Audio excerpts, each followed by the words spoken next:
And action.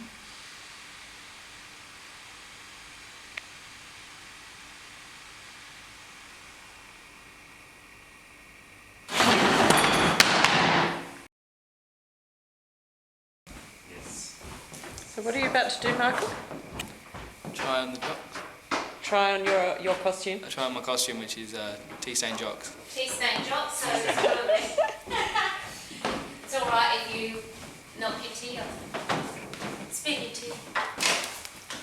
This is so frustrating. What are you doing, Jensen? I'm trying to set up Steadicam, the Flycam Nano, which I've heard you need a license for.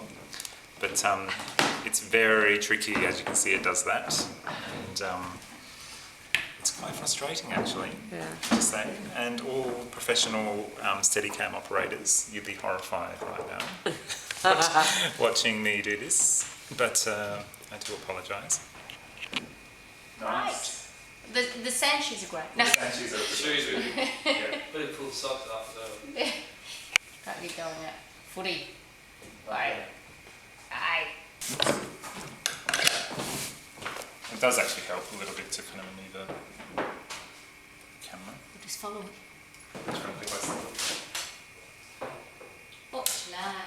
Yeah, you want that light on, don't you? Do you want that going there, on me, That's just, up? it's just organised, I suppose.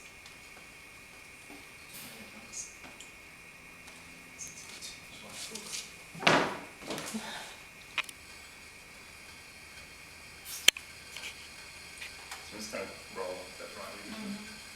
And you just ask me to do things. Do you want some light, Julie? You're very backlit at the moment. Yes, I would like some light, thank you. Oh, and I want a bit of smoke. that thing has a mind of its own. It does, it's crazy. But I wondered whether we could get a bit more of the sort of rounded, you know, the kind of... Like I was doing out in the field? Yeah, and really just sitting with the text and thinking about that conversation. So it's kind of almost more a natural conversation as well. So there's this like what we were doing up on the stage the other day, that kind of thing. Yeah. Okay. Yeah. So you know, you can actually you're sort of hearing the answers. Are you okay? Okay. Yeah. You know, like as Michael said, you know, I'm okay now. Peter, character, you know, said, you know, like.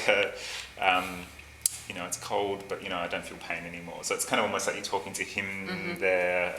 Do what text comes whatever. to you, but okay. I think it's more the conversation. Yeah, and you know, things like if you get to they're telling me lies, it's kind of like you're really hearing them. No, they're telling lies. You know, and you know that idea that you're actually it's like you're speaking to another spirit, or you're speaking to something else, or yourself. But I think if it's kind of, it's quite earthed and rooted with this kind of, you know, conversation, I guess. I would give that a go over the line, see how that feels. And then I think we can go back to more of that stuff as well. Okay. I'll have a look. Yeah. But just something that's kind of a little different. And where's you were just going to shoot here if I put my text down here? Yeah, you put your want text to, there, and you know, just so I can choose that. Absolutely.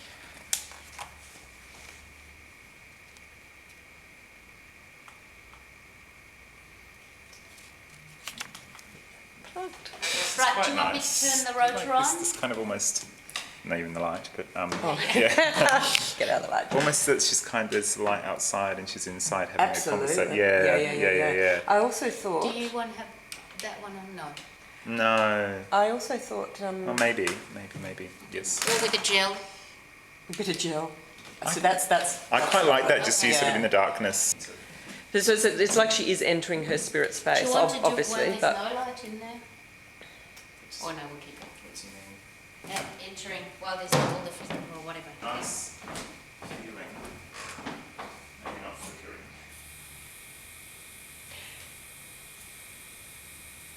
Maybe slightly.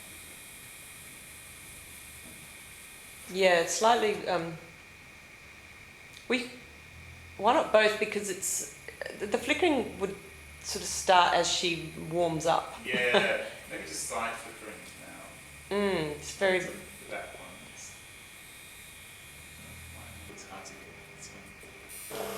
great when it goes from, I know, but it's when it really flares up.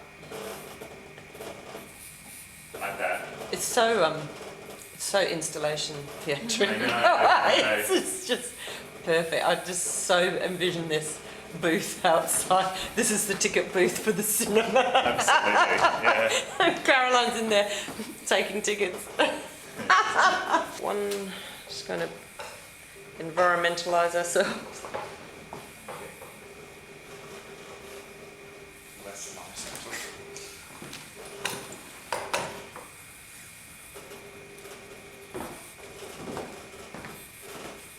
It's better to see. Okay.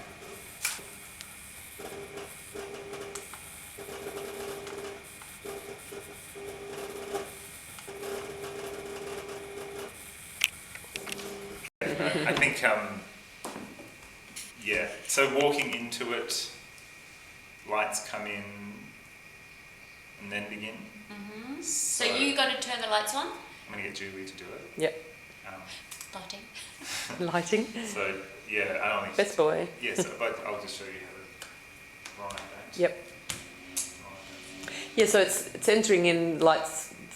Begin. The energy begins. Energy begins, yeah. Possession. Because you need to be able to generate the energy with your presence. So yeah.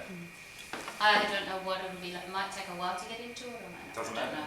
Doesn't matter. Because this audio in particular is not, you could give me a sound cue for Yes, lights because I won't be able to see otherwise. I'll just lean over this way and go. Oh, okay, cool.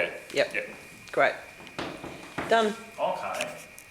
The smoke do is just take this up to about Until I hear that. to there basically. Because if you put it on too full, then they go on full. Yeah. So sort of halfway between that line. And to stop. It could. I wonder if it can just die.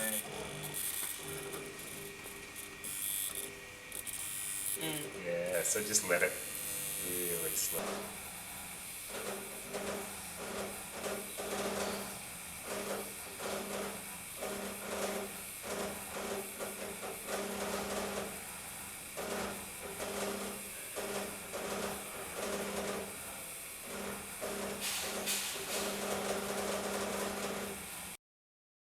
Oh yeah, the urn's on. No, in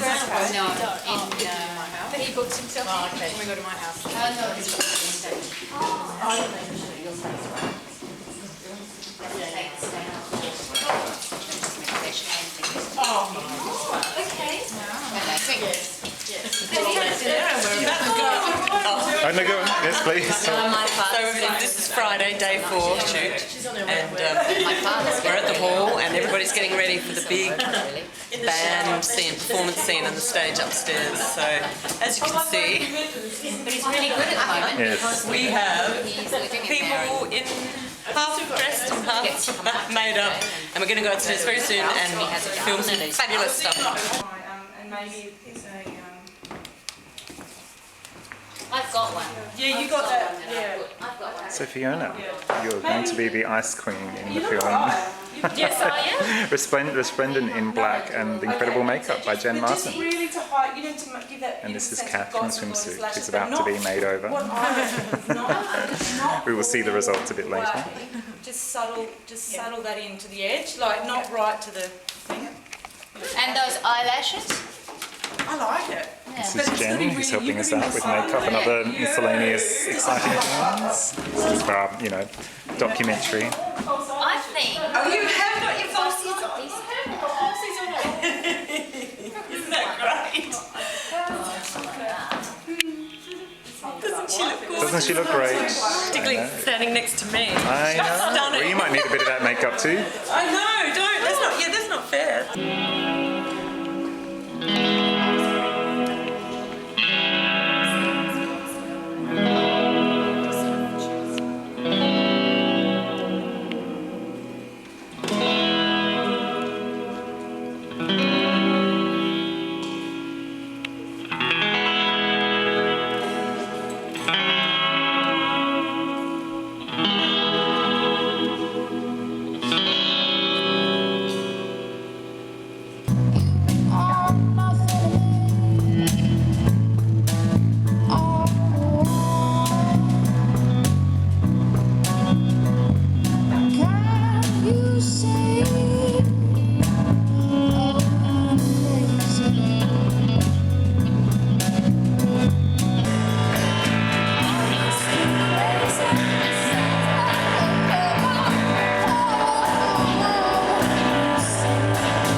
My name's Delia.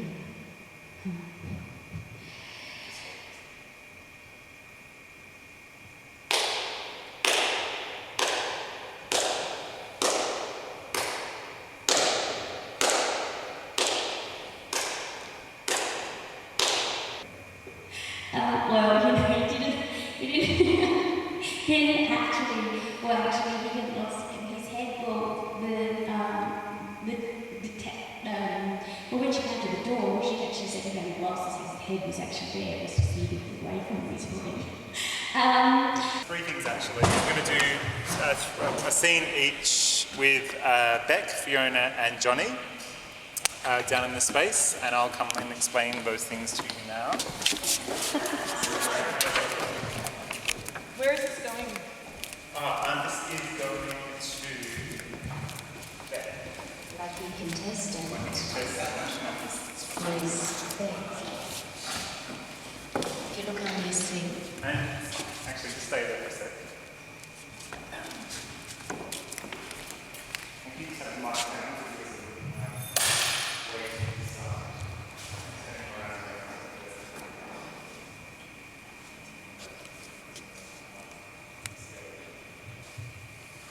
Hello.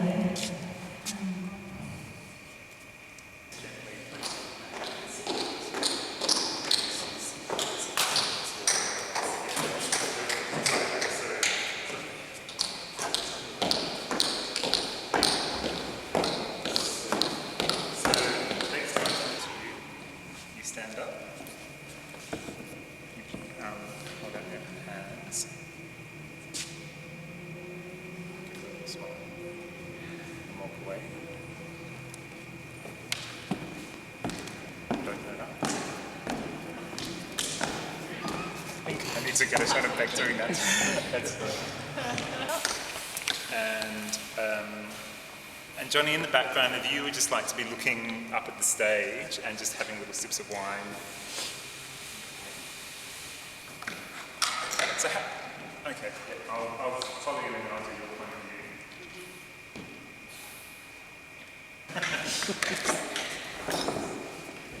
It's quite slow and quite ceremonial, I guess. Okay, rolling up. Action.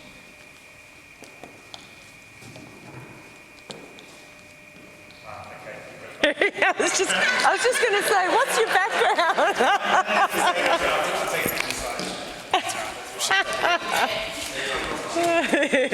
Oh, look. This is the end of week 1. Yes. We've just finished shooting 6 straight days in the hall, with our first day being a bump in, so that's 7 days straight. And We're not tired. no, and this is, we're not delirious. And this is Sunday the First. It's the first. first of April. It's a joke.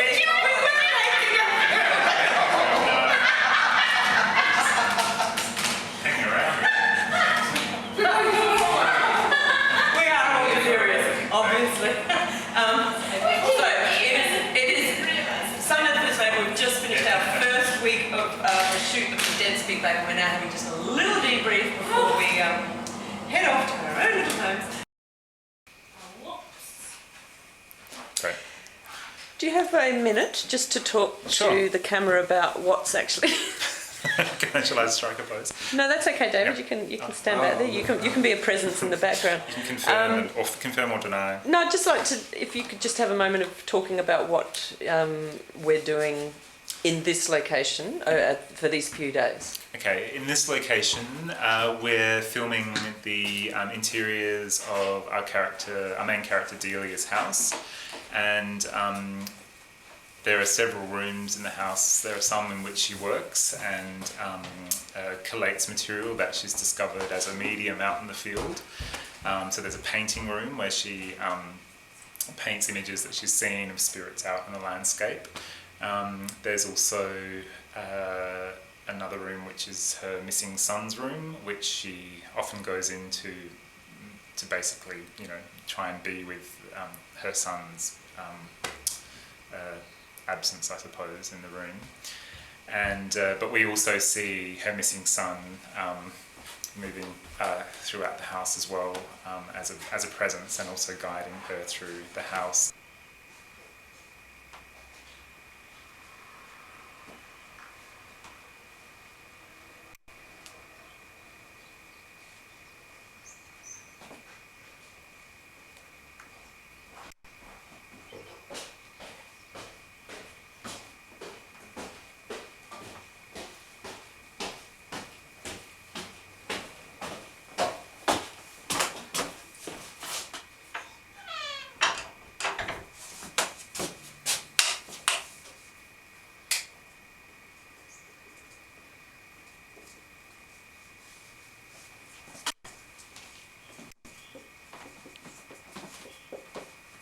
And that is the space for the next scene.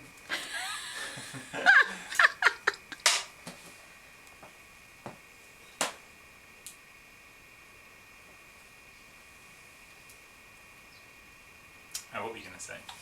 That I could touch me.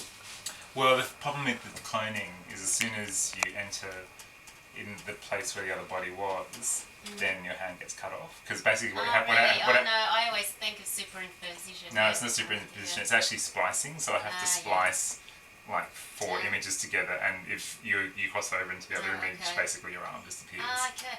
The cloning effect is more just kind of, you know... Or like collage. Yeah, exactly. Yeah, use just the sort of... I think because I'd seen one, I saw one of the girls I worked with that she did this one superimposition, and it didn't matter because that was the only thing.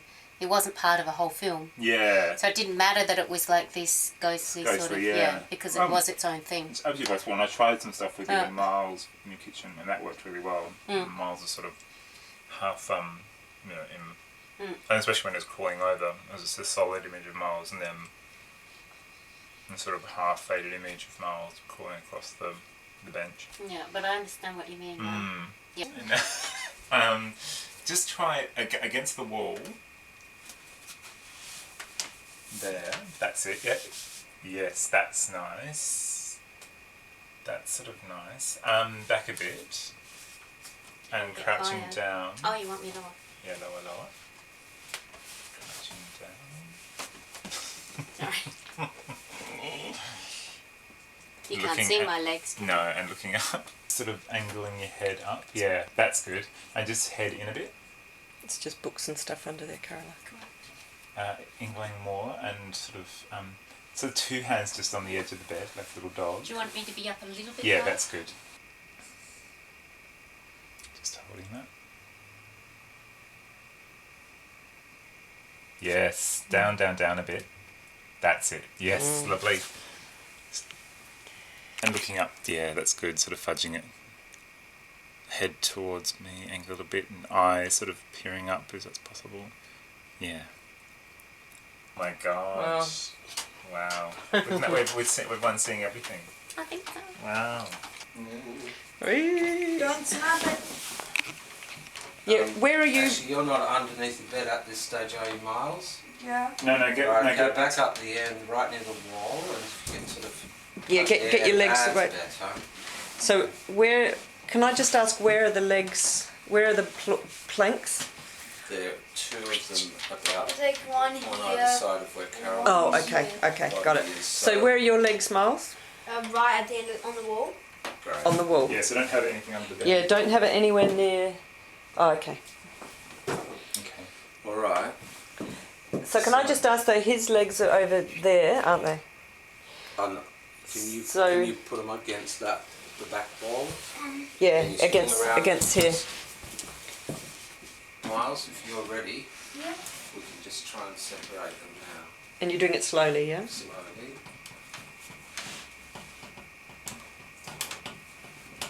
Is it working? The bed's moving.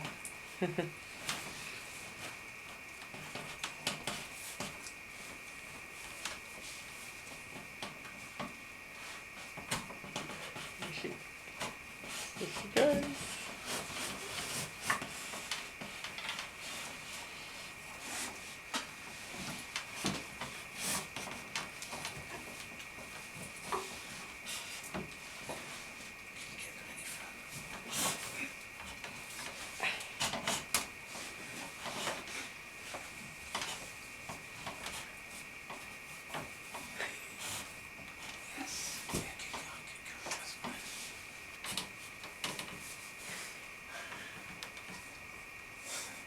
try not to Once it laugh. can go. Is it right across to?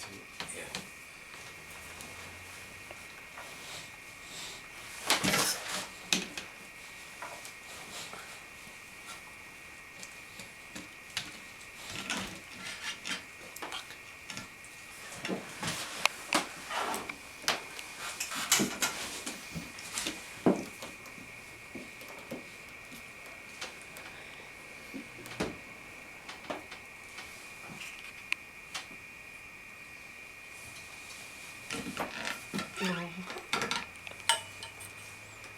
Okay.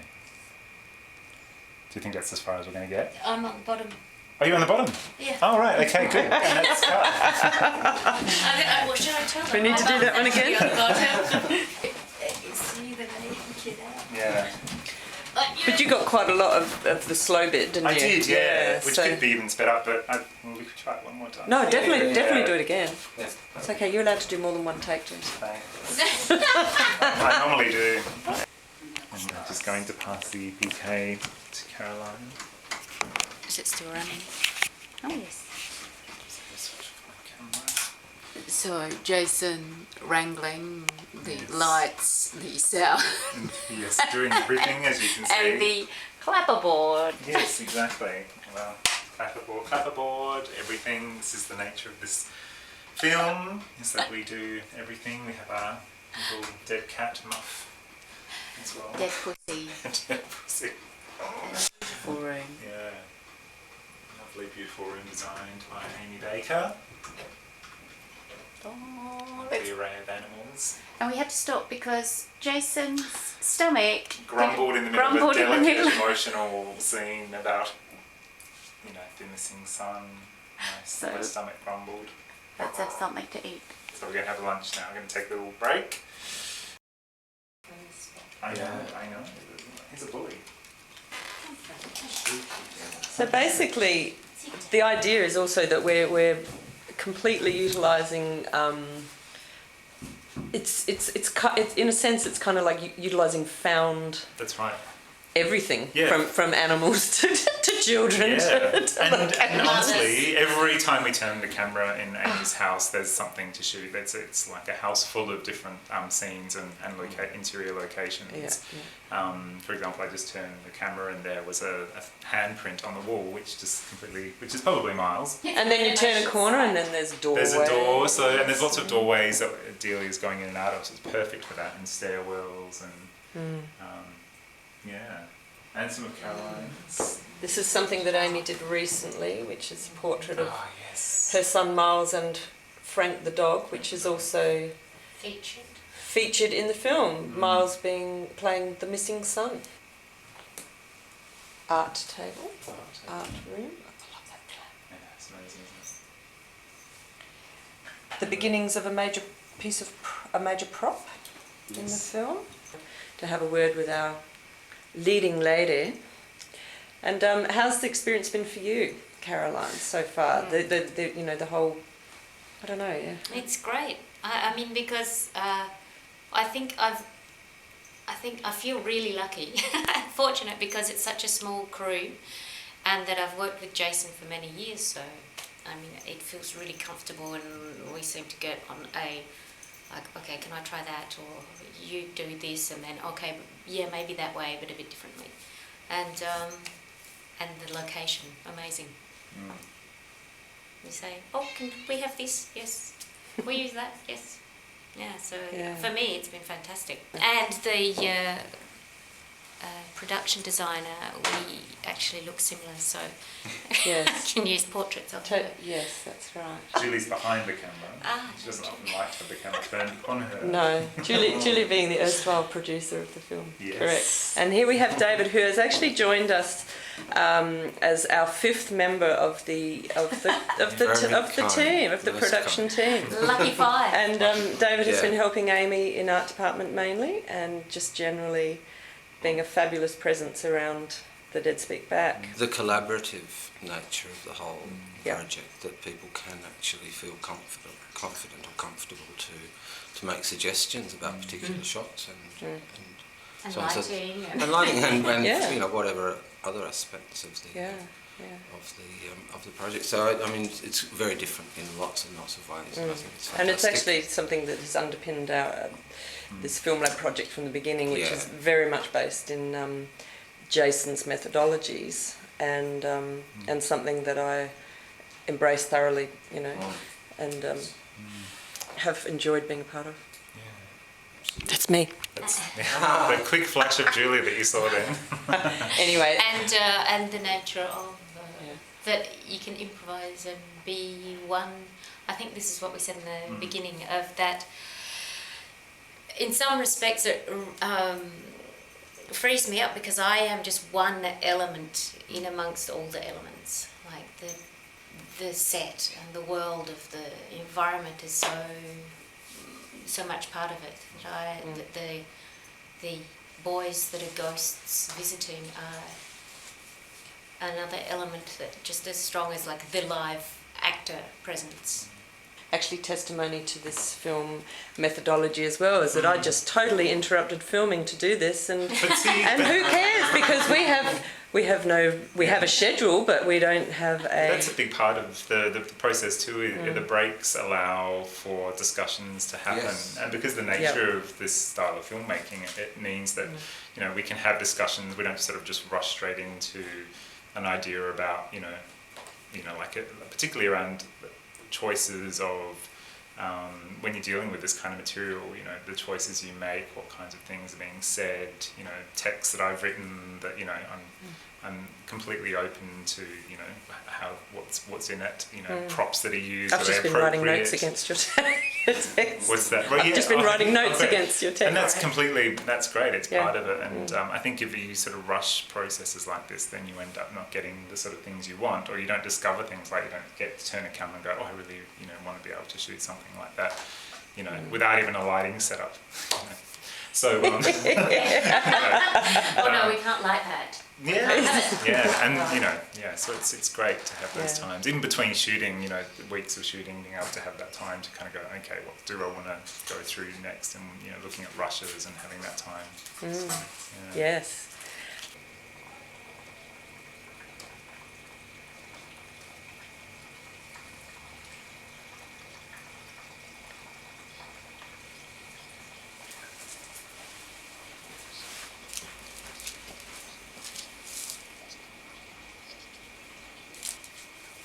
So Amy, can you tell me what you're doing?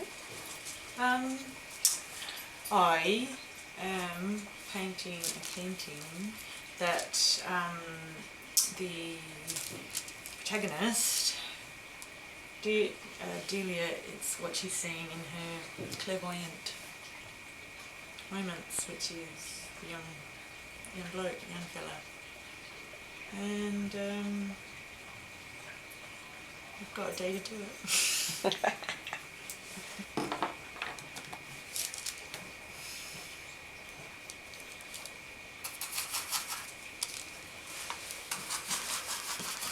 Look good if you're quite bold with it, and I can wipe it off. Okay. Do you know what I mean? I think she should be bold, but not here. Because when you were doing, you go splat, and then you go. But I think the reason you need to be bold is that painting it is painted in a bold way. Yeah. So you don't want to look and go, she's not really playing that piano. Yes, they're not her fingers. Yeah. we're giving away the mystery. Oh, how far you fall into the mystery. Yes.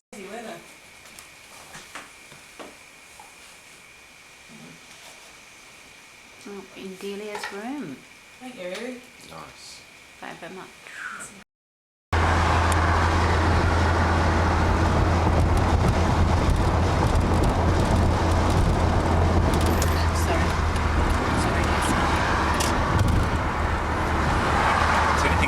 The trucks coming down this freeway I really hate. Yeah, that's why it's best to stay in the middle lane. Yes.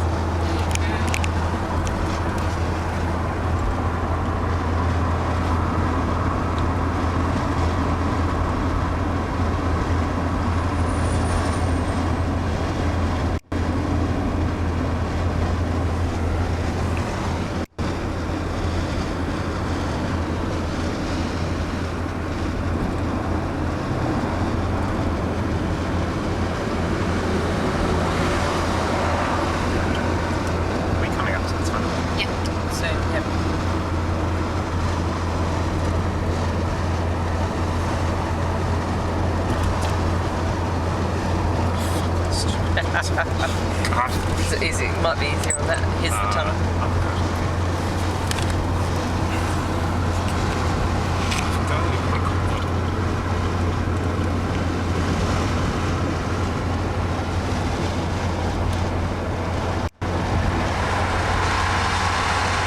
Shaky cam, but Shaky cam? I think I'm going to put it on this tripod because I think it'll help me secure it. Yeah, it's really, cars are so hard. You need like a, well, that's probably why you do need this. Yeah. Your flat cam. My flat cam. Mini steady cam. Yeah. Nano.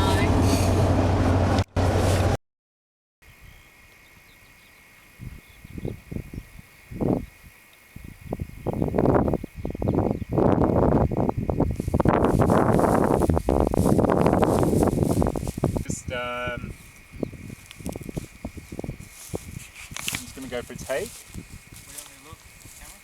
Looking away actually, so looking over this side. I haven't got any headphones on, but that doesn't matter. Do you want to just put one hand up to your ear? That's it, yeah, great. Focus.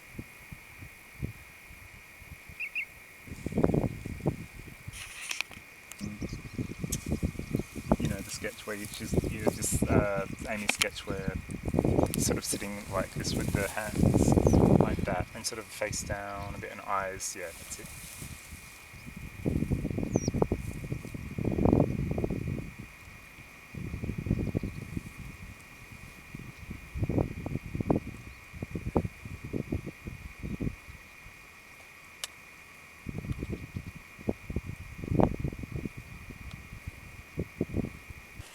Okay, Michael. Ooh. Yes, Julie? Yes, could you tell me a bit about your role in this film? Yep. The Dead Speak Back. I am playing Peter, who is a young man who was killed sort of towards his late teens by a serial killer. And in the context of the film, he's kind of a lost spirit in a way. I guess like he's kind of floating around in this kind of half space between life and death, and he comes into contact with Delia, who's trying to contact another dead, but he's the sort of epitomization of the dead speak back, because he actually gets a chance to speak. And sort of the whole pinnacle of the character is this sort of not confession but kind of release of speaking that comes where I talk about sort of how I came to be killed, not in sort of a direct sort of linear narrative kind of a way, but more of a sort of meandering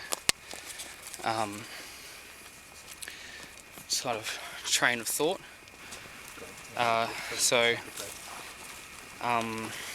guess in terms of character, it's kind of a character that is, not only just in terms of context of the film, but also quite emotionally in a lot of ways half dead. So he's kind of contemplative of his own fate. So he talks kind of in this sort of recollective way when he speaks in the monologue kind of thing. And that all came out of a improvisation I did with Fiona Sprott, who's a good friend of Jason. And it wasn't exactly a similar character, but a lot of the aspects to do with death and regret and recollection were involved in this monologue, where I had to speak as a character, this improvisation. And then Jason saw it and he quite liked it, and he wanted to use me in this film, and I've sort of been attached from quite early on, when it's gone through its different stages of what it was going to be about, or what aspect of the whole subject matter it was going to approach. But it's kind of come full circle now, so that that improvisation sort of moulded into this monologue, taking parts of that and parts that Jason wrote and sort of stuff we developed together. Yeah, so you've contributed to the writing of some of the text and monologue that is actually in the film? Yeah, I did actually. I sort of, because I did when I was in between sort of getting given the brief and actual shooting, I sort of ran a few improvisations for myself and thought about it a bit, and I came up with one or two sort of lines as well as what was already in there from the improvisation. And but it was really sort of just like a, Jason and I kind of working off each other through the writing process, I think. And what's Jason like to, so continuing on from that, what's Jason like to work with as a director? He's very good. He's very, I would say towards unconventional, but in a very sort of 100% that kind of free, always interested in creation rather than segmentation kind of thing, like rather than saying this is exactly what has to come out of this shot and keep going and going and going and going until you get exactly what you want. It's kind of more, element of improvisation. Yeah, we're searching for something. Let's see what we get out of this, and I think that's a very it's a very good way to work, especially for actors. Yeah, it's very much a sort of closer to sort of theatre than film in certain ways like that, like especially sort of experimentational theatre and stuff like that. So how do you respond to the nature of the material in this film, the subject matter, I suppose, which essentially it's about that space where the missing or the known dead might occupy this space that haunts the people that live around those areas or in those cities. Well, I think it's very, for starters, and something I think's very important for film, especially in a fledgling industry like Australia, where it's kind of you see a huge amount of material get made. I think it's quite an interesting subject matter, which is is good. It helps films and it helps the industry to talk about things, to approach things that are interesting, and death and supernatural world, as well as the whole serial killer undertones. They're so rich. They're such a rich source of things to look at and how they affect people, and how just the whole thing is so shrouded with mystery, but also it's just so weirdly interesting. So I think I'm very excited to be attached to something that deals with that kind of thing. And a beauty about that as well is you can approach it from so many different ways, which just suits this incredibly well. Yep. So I'm very excited, and especially it's Adelaide is such a city of serial killer, death, missing people kind of culture, and Jason's been talked about that a lot sort of in the production of it, and when we first started meeting about it, how Adelaide's got all these kind of missing people and these spaces where people seem to just sort of disappear.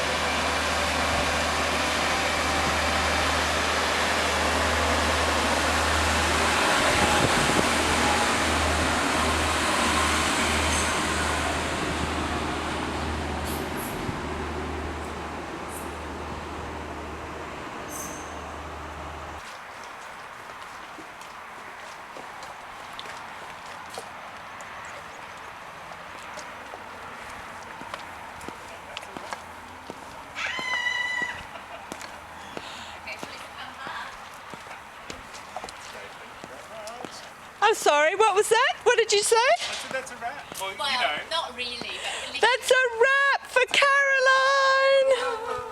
Oh, thank you so much. Lovely cold train station to finish at. Was he standing behind there all that time? Fantastic, right? The ghostly man. That you'll be the The one ghostly. having the film that people go, there's a man. I'm man sure there's a with man lawsuits. standing behind her during the shoot, during that scene. Where she's Can you just tell me something about the character of Delia? Okay, Delia has lost a son, and I think this has driven her to be looking and picking up on other dead boys that are telling her about her son, or her son is leading. For me, it's this, which comes first? Is it the obsession because you've lost your son that you discovered that you can speak to dead souls, or souls of lost children, missing boys, or is it the you have this skill before, this ability to do it before, but you never discover it fully until you are driven by the need? Because for me, the loss of a son is an enormous thing which can drive someone to paranormal abilities or unusual, extreme circumstances. Your relationship with Jason goes back quite a way, and how do you... 22 years. Right, and how do you find how has the experience of working on his first feature film, his first long-form film, in this capacity?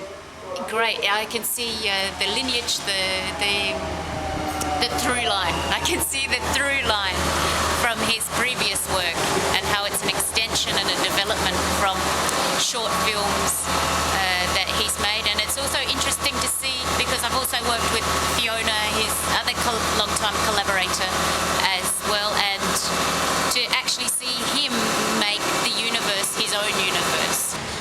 Sorry, I just had to... Yes, his own. Had to catch one of the other characters in the film, Train. And it's great to have your presence.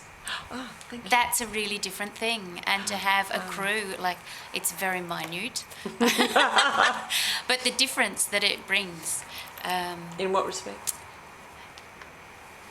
It allows Jason to fulfill this vision, this universe, because he has people that, in the same way that when I'm working with him, I can bring my interpretation and add the production designer, the world and the look of the world.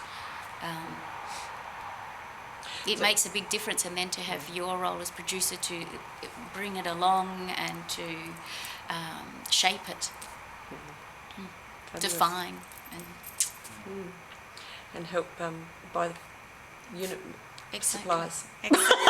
Catering. I know. Catering. It's all about catering. Everything's coming out of the catering budget. Thank you, Caroline. Thank you. You've been absolutely incredible. Yes. Thank you. The film would not be what it is without you. Thank you very much. Okay.